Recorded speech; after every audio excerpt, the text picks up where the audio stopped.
नमस्कार दोस्तों, genius junction channel में आपका हार्दिक स्वागत व अभिनंदन करता हूं। कल हमने समास के 3 भेद पढ़े और आज मैं चौथा भेद आपके सामने लेके आया हूं, जो है द्वंद्व समास। कल हमने द्विगु समास के बारे में पढ़ा था और आज हम द्वंद्व समास, जो समास का चौथा प्रकार है, चौथा भेद है, जो वो पढ़ेंगे द्वंद्व समास के बारे में। द्वंद्व समास में क्या है, बिल्कुल शॉर्ट ट्रिक से बता रहा हूं आपको मैं, एग्जाम में काम आने वाली चीज है। द्वंद्व समास में क्या होता है, दोनों पद प्रधान होते हैं, ये ध्यान रखना। द्वंद्व समास में दोनों ही पद प्रधान होते हैं, जो दिए होंगे शब्द आपको वो दोनों के दोनों ही प्रधान होंगे। और क्या होता है, दोनों पद योजक, जो योजक चिन्ह लगा होता है उसके द्वारा जुड़े होते हैं। दोनों के दोनों पद, दो शब्द दिए होंगे आपस में, वो किसी न किसी योजक चिन्ह से जुड़े होंगे, वहां द्वंद्व समास ही होगा। वैसे द्वंद्व समास जो है वो 3 प्रकार से होता है, ये ध्यान रखना। बहुत कम लोग बताते हैं कि द्वंद्व समास कितने प्रकार, क्या प्रकार है या नहीं, सीधे बताते कि द्वंद्व समास होता है। द्वंद्व समास 3 प्रकार के होते हैं। कौन कौन से, एक तो उत्तरेतर द्वंद्व होता है, और एक समाहार द्वंद्व, और एक वैकल्पिक द्वंद्व।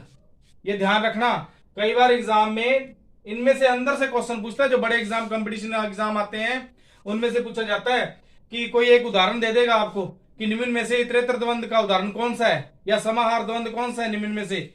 ऐसे प्रश्न पूछे जाते हैं। बताने को तो डायरेक्ट सीधा भी उत्तर आ जाएगा इनका, परंतु आप विस्तार से करो इनको। द्वंद्व समास के 3 प्रकार होते हैं, इतरेतर, समाहार और वैकल्पिक।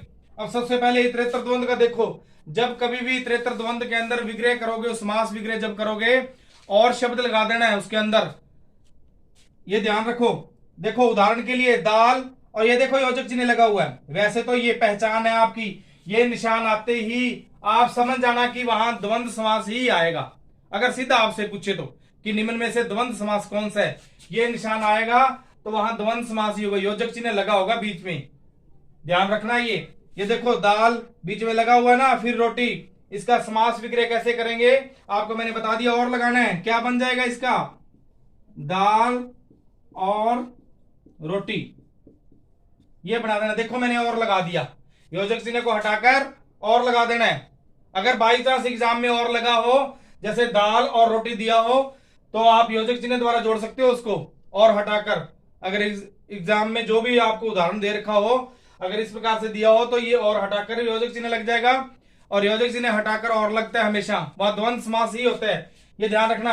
आगे देखो माता पिता, ये लगा हुआ देखो योजक चिन्ह, मैंने आपको बता दिया। ऐसा निशान, बिल्कुल शॉर्ट ट्रिक से बता रहा हूं, ऐसा निशान आप देख लो अगर दो शब्दों के बीच में, तो वहां द्वंद्व समास ही होगा, वो द्वंद्व समास का उदाहरण होगा। आगे अलग बात है, अगर आपसे इतरेतर द्वंद्व या समाहार द्वंद्व या वैकल्पिक पूछे, वो आप आगे विस्तार से समझोगे इसको। आगे देखो माता पिता, माता और पिता, ठीक है, भाई बहन, भाई और बहन, ये ध्यान रखना।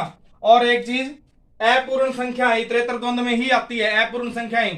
कल मैंने आपसे बताया था आपको कि द्विगु समास के अंदर बताई थी पूर्ण संख्या, और 1 से 9 तक संख्या बताई थी ना कल, 1 से 9, और बाकी जो पूर्ण संख्या 10, 20, 30, 40, 50 बताई थी, वो द्वंद्व समास में आती हैं। और अपूर्ण संख्या जितनी भी होती है इनके बीच में, जैसे 11, 12, 13, 20, 21, 22 और आगे जो भी संख्या है, वो इतरेतर द्वंद्व में ही आती है, इतरेतर द्वंद्व का उदाहरण है वो, ये ध्यान रखना। जैसे 45 आ गया, अब आपसे एग्जाम में पूछ लेगा कि 45 जो है कौन सा समास है, ये ध्यान रखना है। तो द्वंद्व समास, द्वंद्व समास में भी पूछ लेता है इतरेतर द्वंद्व। अगर द्वंद्व समास और इतरेतर दोनों दियो तो इतरेतर सही होगा, न कि द्वंद्व समास सही होगा, ये ध्यान रखना। अब देखो 45 का कैसे समास विग्रह करोगे। 45 कितना होता है, ये देखो इस प्रकार से लिखते हैं ना, 40 और 5, तो आप इस समास विग्रह कैसे करोगे, 40 और 5 ऐसे लिख देना बस। और क्या लिखोगे, जैसे मान लो 64 दे दिया आपको, इस प्रकार से देखो 64 दे दिया, इसका कितना है 64, लिख के देख लिया करो कितना होता है। देखो क्या बन जाएगा, 64 का क्या बनेगा, 60 और 4, इस प्रकार से बना लेना आप। ये इतरेतर द्वंद्व के उदाहरण है। मैंने कल आपको पूर्ण संख्या और 1 से 9 तक संख्या बताई थी, वो आएंगी द्विगु समास के अंदर। और द्वंद्व समास में जितनी भी अपूर्ण संख्याएं होती हैं, वो द्वंद्व समास में ही आएंगी, ये ध्यान रखना। कई बार बच्चे गलत कर देते हैं क्वेश्चन को, कि जो पूर्ण संख्या और अपूर्ण संख्या को एक ही बनाते हैं और द्विगु समास कर देते हैं, ये ध्यान रखना। बहुत कम लोग बताएंगे इसके बारे में आपको। आगे 2 प्रकार और बचे इसके द्वंद्व समास के, हम अगली वीडियो में बताएंगे आपको विस्तार पर। उसके बिल्कुल शॉर्ट ट्रिक लेके आए हैं आपके लिए। आगे जितने भी कंपटीशन एग्जाम, बड़े से बड़ा एग्जाम आएगा, उसमें आपको यह समास बहुत ही लाभदायक सिद्ध होगा आपके लिए। धन्यवाद। अगर आपको हमारी वीडियो अच्छी लगी हो तो लाइक और सब्सक्राइब जरूर करें।